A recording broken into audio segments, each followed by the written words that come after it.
Hola, ¿qué tal, gentita? ¿Cómo están? Espero que estén muy bien, teniendo un bonito día. Hoy vamos a tratar un tema demasiado preguntado, importante también y muy común hoy en día, que es el asma, y un caso clínico para entenderlo mejor.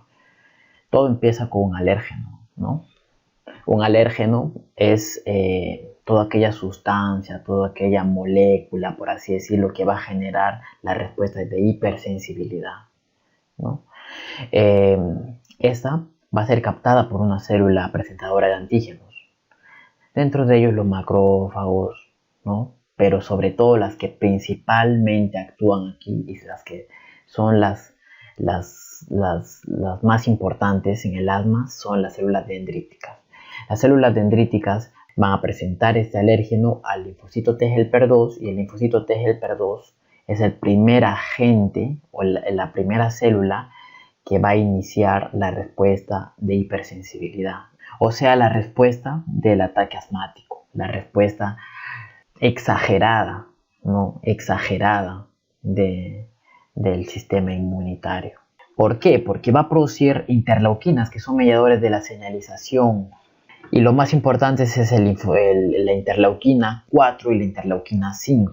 Pero también participa la interleuquina 13, haciendo que el linfocito B, ¿no?, empieza a producir más inmunoglobulinas, inmunoglobulina E, y esta se va a adherir a la membrana glucoproteica de la célula efectora. Se van a activar mecanismos de señalización que van a hacer que ésta sobreexprese su acción, o sea, haga que su acción se potencie en 3 veces más lo habitual, una reacción de hipersensibilidad en la cual se da una respuesta inflamatoria exagerada. Bien, con la expresión de marcadores de activación del basófilo, ¿no?, o mastocito, y con la liberación de mediadores proinflamatorios, por ejemplo la histamina, las prostaglandinas, los leucotrienos, ¿no?, y también mediadores de la agregación plaquetaria, ¿no?, los tromboxanos. En cuanto a las características diagnósticas, hay que tener en cuenta dos cosas, ¿no? Los síntomas respiratorios y obviamente los índices del diagnóstico, nuestra observación crítica y todo eso. En los síntomas respiratorios tenemos que observar los sibilantes, si presentes sibilantes expiratorios. Recordamos que en el asma los sibilantes se producen en la expiración, algo así como... También se va a manifestar la disnea, ¿no? Obviamente por el tapón mucoso empieza a producir mucho más moco, y también obviamente por la reducción de la luz bronquial, ¿no? Opresión torácica, tos, para tratar de expulsar las secreciones mucosas, y dentro del diagnóstico los síntomas respiratorios, ¿no?, que es todo lo que acabo de mencionar, la limitación variable del flujo del aire expirado, que ya mencionaremos más adelante, la prueba de broncodilatación positiva, también que mencionaremos más adelante, y la anamnesis en general. Vemos aquí una vía respiratoria normal, que tiene una luz que permite el flujo de aire de una manera continua, de una manera efectiva, y que puede cumplir con las necesidades del metabolismo de nuestras células, ¿no? El músculo liso, en ese caso, se encuentra relajado, la vía respiratoria ya está entrando en un proceso asmático leve y se empeora con el cierre ya casi completo del flujo aéreo. Ahora, aquí vemos dos imágenes. Ya ustedes me dirán que esta es la mala, ¿no?, a simple vista y sin necesidad de pensarlo mucho. Pero esto se produce cuando una persona empieza a consumir salbutamol cada vez que tiene una crisis asmática y no se cura verdaderamente de la inflamación. Recordemos que el asma es un proceso inflamatorio y el salbutamol lo único que va a producir es broncodilatación, pero no trata la causa. Y aquí vemos las consecuencias, ¿no?, de una mucosa respiratoria totalmente destruida, por así decirlo, morfológicamente destruida. Los cilios ya no tienen función alguna, puede haber acumulación de moco sobre población bacteriana e inclusive puede llegar a la muerte. Ahora, los datos importantes, por ejemplo, este es un casito de un paciente varón de 36 años, no fumador, importante, ya saben muchachos, díganle no. La raza mestiza, ¿no? Pero en sí lo más importante es conocer el trabajo, el lugar de residencia, si es fumador o no y los antecedentes. Ahora, el lugar de residencia puede venir de un lugar donde hay demasiada contaminación, ¿no? El trabajo en la oficina puede trabajar con algodón, por ejemplo, y los antecedentes, ¿no? Los antecedentes, si los padres o algún familiar cercano también presentan ataques asmáticos, ¿no? Si en la infancia tuvo dermatitis atópica. En este caso el paciente nos narra que en la infancia tuvo dermatitis atópica y que su padre también cursa con asma bronquial. Entonces nos acerca mucho más al diagnóstico. Los motivos de consulta, bueno, en este paciente son las molestias nasoculares, la disnea y la tos. Y vemos, esto es la famosa dermatitis atópica. Dermatitis porque hay una inflamación, ¿no? Obviamente sería una inflamación dérmica, un enrojecimiento, un eritema, puede haber rinorrea, un cuadro típico asmático que ya mencionaremos más adelante, pero en niños. Y esto pues ya te hace casi predisponente en un buen porcentaje, ¿no? De probabilidades de que tú desarrolles o que seas un paciente asmático más adelante, en la etapa adulta tal vez, o después, por ejemplo, de la menopausia en el caso de las mujeres, no sé, o inclusive en cualquier etapa de la vida, inclusive en la adolescencia, sobre todo más común, ¿no? Ahora, bueno, los factores de riesgo para el asma, rápidamente. Primero, tener antecedentes de asma de un paciente cercano. En el caso que estamos narrando, el padre, ¿no? Tabaquismo de la madre durante el embarazo, nacimiento prematuro, infecciones respiratorias virales en la infancia, exposiciones a productos químicos, sibilancias en la infancia, atopía en la infancia, ¿no? Caracterizado por ¿qué? Rinorritis, dermatitis o conjuntivitis alérgica. Típico de una alergia, ¿no? Pero en este caso en niños. Obesidad, tabaquismo activo o pasivo y vivir en zonas industrializadas por la misma contaminación, la emisión de humo, de sustancias químicas. Ahora, esta es la marcha tópica. La marcha tópica es la secuencia, ¿no? Es la secuencia lineal de la clínica de un paciente asmático, desde que es diagnosticado con atopía, ¿no? En la infancia. Entonces vemos que por lo contrario, en vez de reducir las probabilidades aumentan o se mantienen, ¿no? Se mantienen y no desaparecen. ¿Bien? Y se caracteriza pues por el eczema atópico, piel seca, placas rojas e inflamatorias y un curso ondulante. El eczema atópico no es algo que se mantiene constante, sino es algo que va y viene, por así decirlo, curso ondulante, ¿no? Y rinitis alérgica, caracterizado por rinorrea acuosa, obstrucción nasal y estornudos en salvas. Estornudos en salvas son 5 o 6 estornudos seguidos sin parar. La predisposición genética es muy importante. ¿Por qué? Porque aquí lo vemos, ¿no? Que cuando los dos padres tienen cuadros asmáticos, el hijo tiene la probabilidad hasta un 80% de también llegar a tener asma, ¿no? Si el padre, bueno, en este caso el padre o la madre, pero no los dos, es alérgico, como en el caso que estamos tratando, tiene hasta el 40%. Y si ninguno de los dos tiene un curso alérgico, pues un 15-10%. En la enfermedad actual del casito, dice que desde hace 6 años antes de la consulta, presenta pruritos nasoculares, estornudos, obstrucción nasal y lagrimeo, sobre todo en épocas de primavera.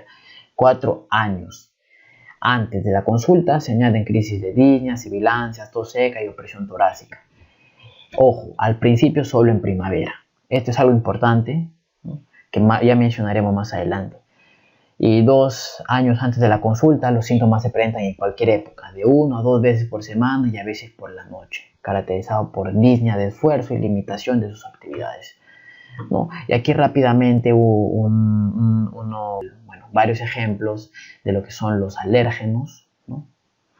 En este caso, la caspa de las mascotas, el ácaro del polvo, las infecciones, el humo del cigarro, la contaminación del aire, el polen, el moho, las proteínas de las plumas de las aves, ¿no?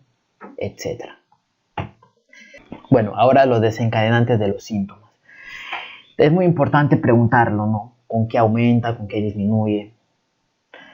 Y en este caso nos dice el paciente que los síntomas sí que incrementan cuando juega con el gato de la casa de sus padres, que aparte nos dice que es el lugar donde vive.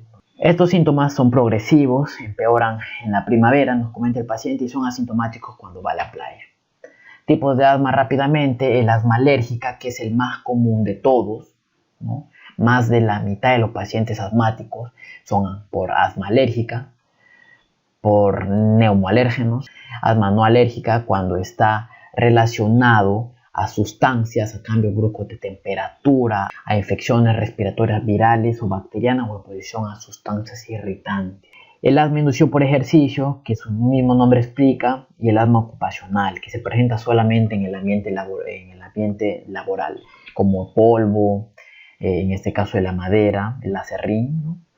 Las harinas, metales, resinas, entre otros. En el examen físico el paciente nos dice que la tensión arterial la tiene en 120/80, la frecuencia cardíaca en 85, frecuencia respiratoria 19, saturación de oxígeno al 90%, tiene adecuada coloración e hidratación de tejidos, de tegumentos.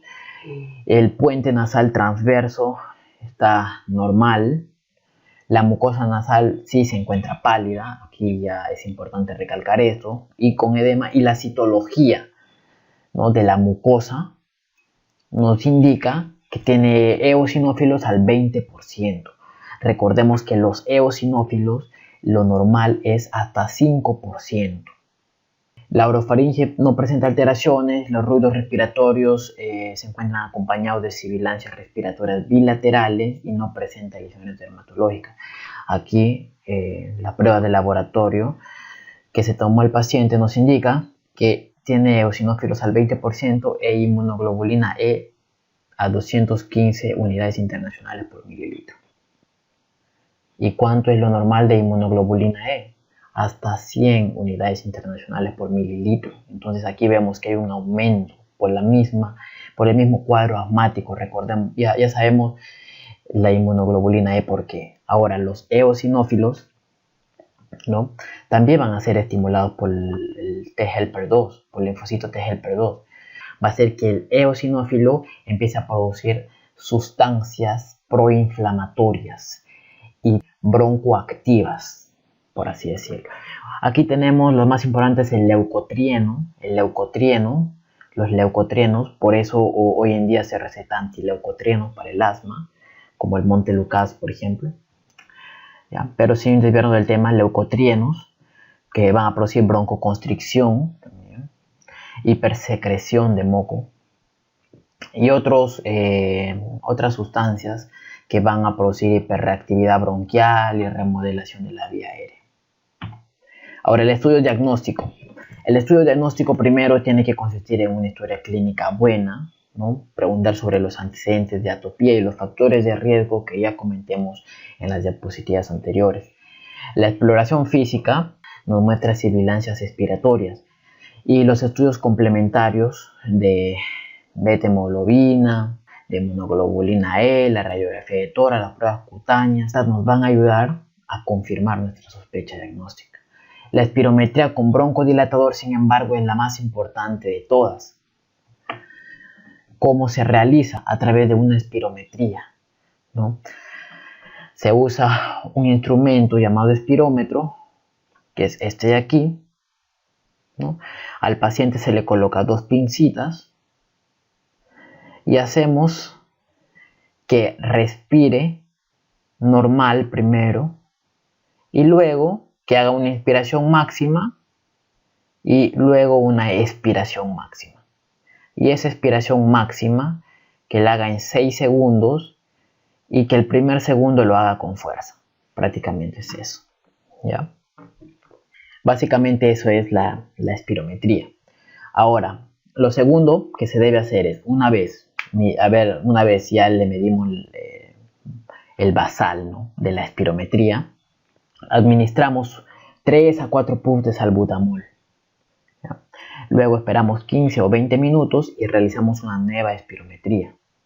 Y valoramos, comparamos el volumen expiratorio forzado en el primer segundo de la espirometría basal con el volumen de expiración forzada en el primer segundo también, pero en este caso de la espirometría post broncodilatación, ¿no? Ahora, es positiva si este FEP1 mejora al menos el 12% del basal. Y la diferencia entre el FEP1 basal y el post broncodilatación sea mayor a 200 mililitros. Aquí vemos rápidamente la diferencia entre un patrón restrictivo a un patrón obstructivo. Vemos que se da la inspiración de una forma, digámoslo, regular, ¿no?, pero en la expiración hay una disminución, ¿no?, de esta. Esto sería lo normal, ¿no? Entonces vemos que hay una disminución del flujo aéreo en la expiración. Ahora, ¿cuáles son las consecuencias del asma? Primero, recalcar que el incremento de la resistencia de la vía aérea va a generar core pulmonar, o sea, una hipertrofia ventricular derecha. ¿Por qué? Porque aumenta la hipertensión pulmonar, obviamente. El asma lo que va a hacer es que se retenga aire de una forma más lenta, por así decirlo, que el EPOC, pero es una enfermedad obstructiva, va a haber retención de gases. Entonces va a aumentar la presión negativa y producto de eso, al aumentar la presión negativa, va a aumentar la presión arterial pulmonar. Y se va a caracterizar por un aumento del volumen residual, obviamente por el aire que estás reteniendo, ¿no? Recordemos que inspiras y por la misma presión sí se llega a lograr una inspiración casi regular, no del todo. Pero el problema es con la expiración, ya no está la misma presión con la que ingresó, ¿no? Y se obstruye la salida del aire, la cual ya no va a tener la presión necesaria para salir, ¿no?, como con la que ingresó, ¿no?, obviamente.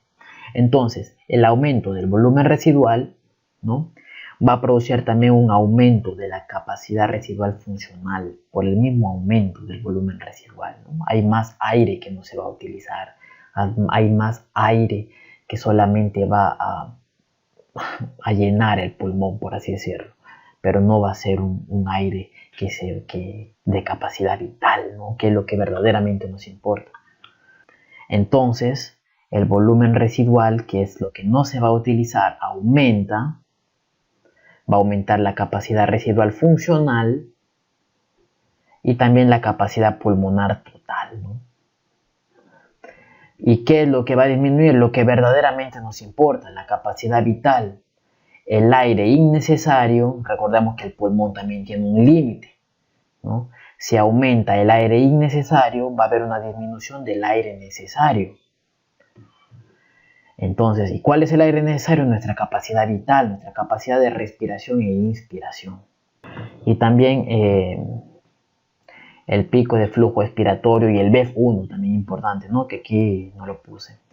Cuando ya el problema no se ha solucionado, no hubo un correcto tratamiento, hay una descompensación, una infección, por ejemplo, entonces ya tienes una falla ventilatoria, te llevan de emergencia, empiezas a producir hipercapnia porque no se expira, en otras palabras, correctamente, entonces ya no se elimina el CO2 adecuado, ¿no?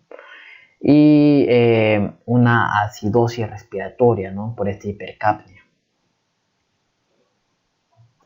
El BEF1, así recordando rápidamente, ¿con qué se obtenía? Con el espirómetro, ¿no?, con la espirometría. Bueno, en este caso nos interesa el BF1, ya sabemos que van a estar disminuidos los 3. Lo que nos interesa aquí es el cociente de BF1 y CBF. Este cociente va a ser normal, o sea, mayor a 80% en el caso de que sea de patrón restrictivo y disminuido en el caso que sea de patrón obstructivo. Ahora, factores que refuerzan nuestra sospecha de asma. Que haya más de un síntoma, por ejemplo, disnea como presión torácica, tos sibilante, ¿no? Los síntomas se presentan en momentos específicos en tiempo y espacio. Ojo, esto es importante. En el caso del paciente que estábamos viendo, era en verano, ¿no? Y era cuando iba a la casa de sus padres y jugaba con el gato de la casa. Entonces hay un tiempo y un espacio. En el verano, en la casa de su madre, ¿no? Esas cosas. Los factores que alejan sospecha del asma, tos sola o sea. Ojo, el asma sí produce tos, pero se tiene que descartar otras causas cuando se trata de una tos sola. Producción crónica de esputo mucoso, disnea inducida por ejercicio con respiración nasal. Ojo, aquí ¿por qué? Porque un paciente puede venir y decirte que tiene asma y tú le preguntas si ha probado respirar por la boca y te dice que si respira bien por la boca, entonces el cuadro no es asmático, sino una inflamación arriba. No sé, una rinitis, ¿no? Una obstrucción de fosas nasales, por ejemplo. Ojo, aquí importante. Ya entramos al tratamiento y la clasificación. Para dar tratamiento hay que primero clasificar al asma, ¿no? En esto nos ayuda los niveles del control del asma. Aquí yo tengo una mnemotecnia, no sé si les servirá o no, pero si han escuchado la canción Noche, Día, esa canción de Lanza P Records, eso. Bueno, mi mnemotecnia es la siguiente: noche, día, sálvame, de salbutamol, la actividad, ¿no? ¿Por qué? Noche, hay que ver si el paciente cursa con despertares nocturnos, ¿no? Mientras duerme, obviamente. En el día, si presenta síntomas diurnos, más de 2 veces a la semana, ¿no? Sálvame de salbutamol. Si para estas crisis es necesario que use el salbutamol para controlar sus ataques de asma, ¿no?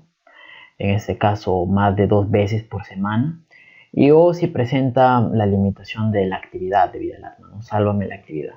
En este caso se dice que es controlada cuando no presenta ninguno de estos, ojo, ninguno de estos. Parcialmente controlada cuando presenta 1 o 2 y no controlada cuando ya presenta 3 o 4. Ahora, vemos el criterio, ¿no? Si es leve, moderada o grave. Si es paso 1 y paso 2, ¿no?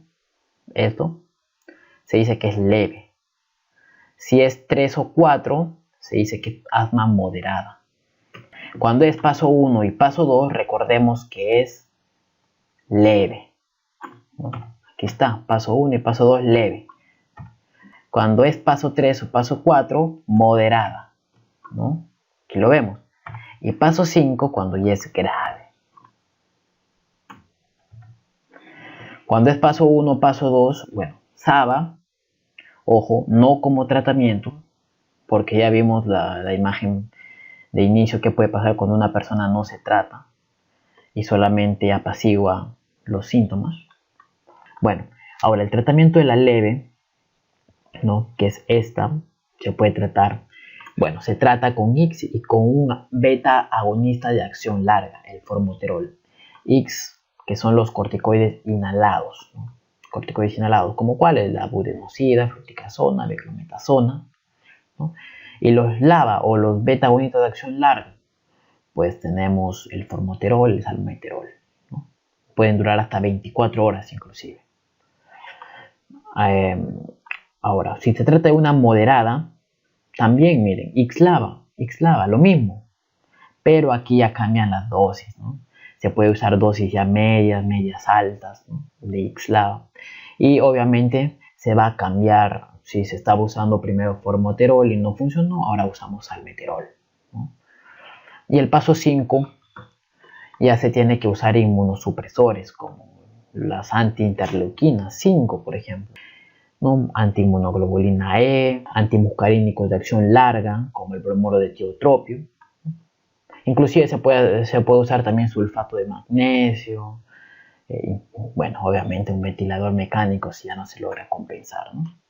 Bueno, ahora el tratamiento de las crisis asmáticas. Acá sí clasificamos y vemos la disnea, la posición, el habla, la frecuencia respiratoria, la musculatura accesoria, las sibilancias, el nivel de conciencia, el pulso paradójico, ya. Y esto es importante. El BEF1, la saturación de oxígeno, la presión de oxígeno arterial y la presión de CO2 arterial, ¿no? En este caso basta que tengas uno nada más para que ya sea considerado ya sea grave o paro respiratorio inminente. Eso quiere decir que si tengo uno de estos, o si tengo 4 de estos, si tengo uno de estos, obviamente ya se trata de esto, ¿no? Ojalá me entiendan. Pero aquí vemos pues que el paciente en un paro respiratorio inminente va a tener bradicardia severa, movimientos paradójicos, sibilancias van a estar ausentes. Aquí se puede decir que si no vemos al paciente podríamos pensar que está dormidito y que está normalito, ¿no? Hasta que vemos la saturación de oxígeno que está en menos de 60% y decimos, ya tiene una insuficiencia respiratoria aguda, tenemos que intubar. Y vemos que el CO2 aumenta más de 40, más de 45, ¿no? Tenemos que intubar. Pero en el caso de la leve, vemos que el CO2 está disminuido. ¿Por qué? Porque el paciente empieza a hiperventilar y esto es bueno, ¿no? Que esté bajo el CO2, que no esté normal, por así decirlo, que esté más bajo de lo normal. ¿Por qué? Porque si ya está normal o ya está incrementando, quiere decir que el paciente ya perdió sus mecanismos compensatorios y que se está viniendo un paro respiratorio inminente, ¿no? Bueno, ahora tenemos que evaluar al paciente. ¿Es asma? Lo primero, factores de riesgo y ver la severidad de la exacerbación. Estamos hablando de la crisis asmática. Lo primero, clasificar leve, grave o riesgo vital. Leve, mediante frases, ¿no? Si no tolera el decúbito, si se presenta agitado. Ustedes ya saben cómo es la clínica típica, ¿no? Sibilancia, respiración, músculos accesorios, todas esas cosas ustedes ya lo saben. En el grave ya vemos que el paciente ya no habla frases, sino habla palabras. Y que la saturación de oxígeno ya empieza a disminuir, ¿no? Menos de 90. En este caso se mantiene entre 90 y 95. Y en el riesgo vital, pues ya está somnoliento y confuso por el aumento del CO2, ya perdió sus mecanismos compensatorios y empieza a aumentar el CO2 de forma desmesurada, ¿no? Y el tórax silente, ya no hay sibilancias. ¿Qué hay que hacer? Urgente, si es grave o riesgo vital, derivar al hospital de agudos, ¿no? Entrar en UCI y preparar SABA, oxígeno, corticoides. Aquí tengo una mnemotecnia que es SACO2. Espero les ayude. A mí, sinceramente, sí me ayudó. SACO2. SA de SABA, CO de corticoides y O2 de oxígeno. Corticoides sistémicos, ¿ya? Corticoides sistémicos. Ahora, leve.